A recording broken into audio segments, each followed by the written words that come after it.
Corruption اس طرح کہ ایک تو بیڈنگ کے اندر پہلے سے جس طرح کانٹریکٹس دیے جاتے تھے وہ ایک بڑا ایک سیٹ سسٹم بن چکا تھا کرپشن کا، اور پھر جو نقصان ہوتا تھا وہ تو صرف ملک کو نقصان ہوتا تھا کہ جو پیسہ لگنا ہوتا تھا مثلا ایک سڑک کے اوپر اس کا ایک حصہ چلا جاتا تھا لوگوں کی جیبوں میں، سڑک بھی سب سٹینڈرڈ بنتی تھی، اس کا لوگوں کو نقصان پھر سے بنانی پڑتی تھی، یعنی ہر طرح قوم کو نقصان ہوتا تھا۔ اور یہ جب آپ جتنی ٹرانسپیرنسی ٹینڈر دینے میں اور بیڈنگ میں لے کے آئیں گے اتنی کم گنجائش ہو جائے گی کرپشن کی۔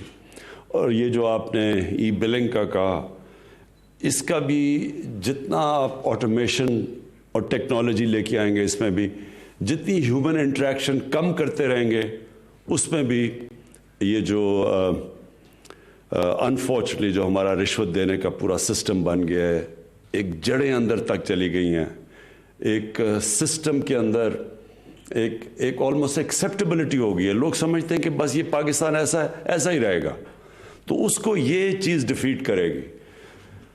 میں آپ کو مثال دوں، ہم آج سے 20 سال پہلے شوکت خانم کے اندر کینسر ہاسپٹل میں ہم نے سارا فیصلہ کیا کہ پیپر لیس ہوگا سب کچھ، ہم نے فیصلہ کیا کہ کوئی پرچیاں نہیں چلیں گی وہاں، صرف اور صرف ہر چیز آن لائن آ جائے گی، دوائیں سب کچھ آن لائن دی جائیں گی۔ ہم نے soft where in house develop کیا شوکت خانم میں، اور اس سے ایک دم کسی قسم کی کرپشن جو تھی وہ ختم ہو گئی، یعنی جو بھی کوئی سمجھتا تھا کہ دوائیوں کے اوپر پیسہ امپاسبل ہو گیا، لوگوں کے لیے ناممکن ہو گیا کہ کہیں کسی چیز پہ پیسہ بنائے، اور ادھر سے یہ 20 سال پہلے وہاں کیا۔ اور میں 20 سال پہلے دنیا میں یہ سسٹمز آ چکے تھے، لیکن مجھے افسوس ہے کہ آج ایک 2021 کے اندر ہم یہ چیزیں ابھی بھی ہم پاکستان میں نہیں کر سکے، اور اس میں بہت بڑی ریزسٹنس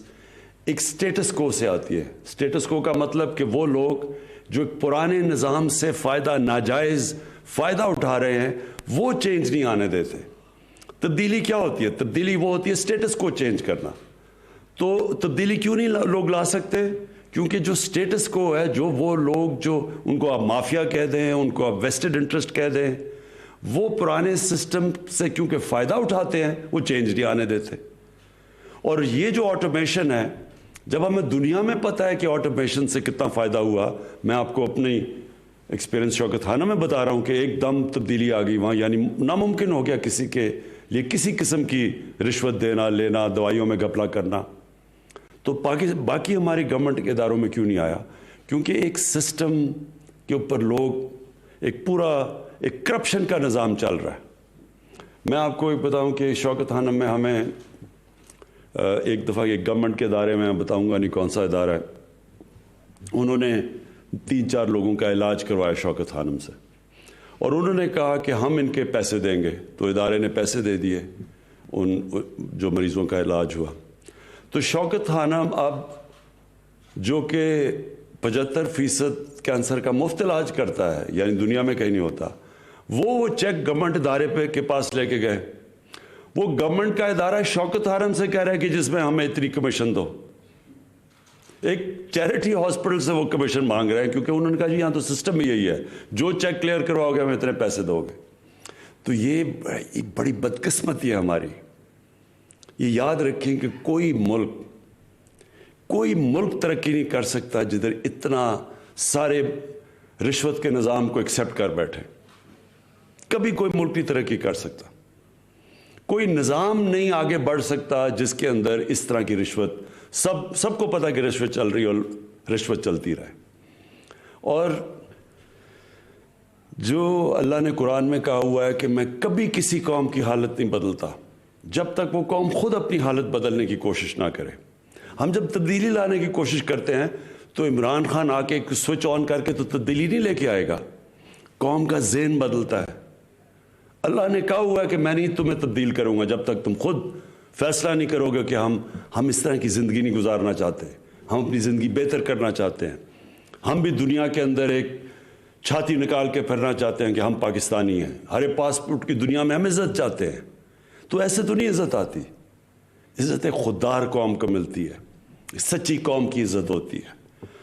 جب ملیشیا اور انڈونیشیا میں جب لوگوں نے اسلام قبول کیا تو وہاں کوئی مسلمان فوج تو نہیں گئی تھی, مسلمانوں نے فتح تو نہیں کیا تھا انڈونیشیا اور ملیشیا. جو مسلمان تاجروں کا کیریکٹر دیکھا لوگوں نے, اتنے متاثر ہوئے کہ اس سے وہ لوگ مسلمان ہو گئے. سچے لوگ تھے, کیریکٹر والے لوگ تھے, کوئی بددیانتداری نہیں کرتے تھے اپنے لوگوں سے, لوگ ریسپیکٹ کرتے تھے, ان کی امانت دار لوگ تھے. اس لیے لوگ ان کو متاثر ہو کے ان کی طرف آئے. تو ہم پاکستان میں ریئلائز نہیں کرتے کہ اللہ نے اس زمین کو کیا کیا نعمتیں بخشی ہیں.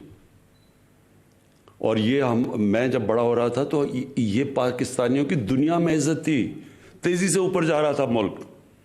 یہ جب ہمارا صدر گیا امریکہ تو امریکہ کا صدر اس کو ایئرپورٹ لینے آیا. جب وہ گیا برطانیہ تو کوئین نے جس طرح اس کو ریسیو کیا, رسپیکٹ تھی ایک دنیا میں.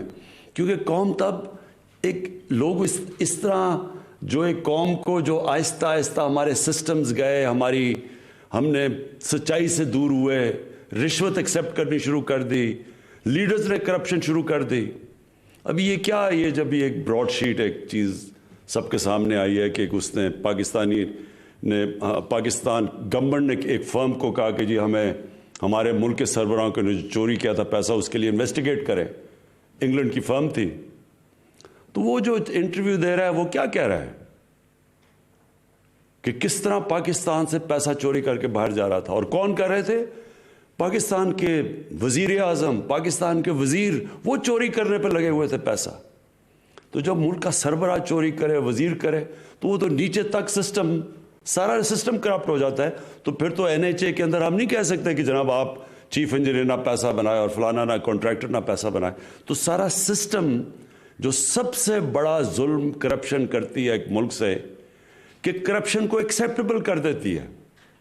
آپ برائی کو برائی نہیں سمجھتے ہیں کہ کوئی غلط چیز نہیں ہو رہی. اور اس سے کیا ہوتا ہے, کرپشن سے سب سے بڑی چیز کیا ہوتی ہے, لوگ بڑے امیر ہو جاتے ہیں. وہ براڈ شیٹ والے نے کہا کہ یہ جو میں تھوڑی چیزیں دیکھ رہا تھا کہ ایک پاکستانی نے, اور وہ بھی بتا نہیں رہا کہ ہمارا پاکستانی سیاستدان نے, سعودی عربیہ سے لنڈن کے بینک میں $1 ارب بھیجا. $1 ارب ایک آدمی نے بھیجا. تو لوگ تو بہت امیر ہیں یہاں کے ہمارے, لیکن ملک غریب ہے, مقروض ہے. ملک قرضے پہ گزارا کر رہا ہے, لیکن لوگ ایسے ہیں جو لنڈن کے سب سے مہنگی جگہوں کے اوپر بڑے بڑے محلوں میں رہ رہے ہیں.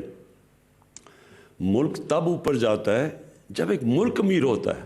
آج ہم مغرب کے لوگوں کو دیکھ لیں, مغرب کے حکمرانوں کو, ان کے پاس دیکھ لیں کتنا پیسہ ہے, ان کا رہن سہن دیکھ لیں, اور ایک مقروض ملک کے جو بھی یہاں جنہوں نے حکومت کی ان کا رہن سہن دیکھ لیں اور ان کے پاس پیسہ دیکھ لیں. آپ کو لگے گا کہ یہاں دودھ کی نہریں بہہ رہی ہیں, اور لگے گا وہ غریب ملک ہے. جب آپ ان کے پرائم منسٹرز کو, پرانوں کو دیکھیں گے, ان کو جب ان کا رہن سہن دیکھیں گے, وہ ان کے جب یونائٹڈ نیشنز میں جب گئے, ان کے جاتے ہیں پرائم منسٹرز یا ہیڈ آف اسٹیٹس UN کے اندر, تو وہ کتنا پیسہ خرچ کرتے ہیں. اور جو ہمارے یہاں سے ایک مقروض ملک میں جا کے کس طرح وہاں رہتے تھے, کس طرح پینٹ ہاؤس اور ہوٹل کے اوپر پوری جو سب سے مہنگے ہوٹلوں میں جا کے رہتے تھے. یہ ہے ہمارا مسئلہ. اور بدقسمتی یہ ہے کہ ہم جدھر سے شروع ہوا تھا ہمارا سویلائزیشن, جو ہم دیکھتے ہیں, مدینہ کی ریاست, کیونکہ نبی صلی اللہ علیہ وسلم نے وہ ریاست بنائی تھی, تو جب وہاں دیکھیں تو کیا سب سے چیز سامنے آئی تھی کہ جو ریاست کے سربراہ تھے وہ سادگی میں رہتے تھے, کسی نے محلات نہیں بنائے, اپنے اوپر پیسہ نہیں خرچ کرتے تھے. جو پیسہ ریاست میں زیادہ آتا تھا اپنے غریبوں پہ خرچ کرتے تھے, قوم کو نیچے سے اوپر اٹھاتے تھے. فلائی ریاست بنائی انہوں نے. اور اس کے الٹا یہ دیکھیں کہ ہم نے یہ جو ملک کتنا ایک بڑی خواب تھی پاکستان کہ ہم نے بنانا تھا, وہی مثالی اسلامی فلاحی ریاست, اور ہمارے پاس ہم کس طرف نکل گئے. اور اس کا نتیجہ سامنے ہے کہ جب تک ایک قوم واپس اس نظریے پہ نہیں جاتی جس کے لیے بنی تھی, اللہ کی برکت بھی آنے لگی. تو میں مراد آپ کو اس لیے مبارک دیتا ہوں کہ یہ جو آپ نے قدم اٹھایا. دیکھیں آپ NHA میں جب شروع ہو جائے گا, سب سے زیادہ پیسہ تو سڑکوں پہ بنتا ہے, سب سے زیادہ کمیشنز تو سڑکوں کے اوپر بنتی ہے. تو یہ جب آپ اس کے اوپر اس طرف جا رہے ہیں ڈیجیٹائزیشن کے اوپر, اس کا مطلب کہ آپ نے مشکل ہو جائے گا لوگوں کے لیے پیسہ بنانا, ٹرانسپیرنسی آ جائے گی. اور یہ جب سب سے زیادہ ادارہ جدھر پیسہ بنتا تھا, جب ادھر سے چینج آئے گا تو انشاءاللہ باقی بھی. اب ہم جو اگلا ادارہ ہے FBR, سب سے بڑا چینج آئے گا جب FBR پوری طرح ڈیجیٹائز ہو جائے.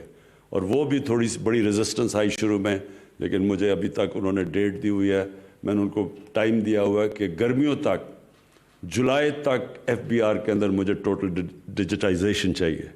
اور انشاءاللہ تب آئے گی. آپ دیکھیں ٹیکس کلیکشن پاکستان میں کیسے اوپر جاتی ہے, اور جیسی ٹیکس کلیکشن جاتی ہے ہمارے ملک میں پیسہ آ جائے گا اپنے ان لوگوں, تعلیم پہ خرچ کرنا, اپنے غریب لوگوں پہ خرچ کرنا, اس کو فلاحی ریاست بنانا.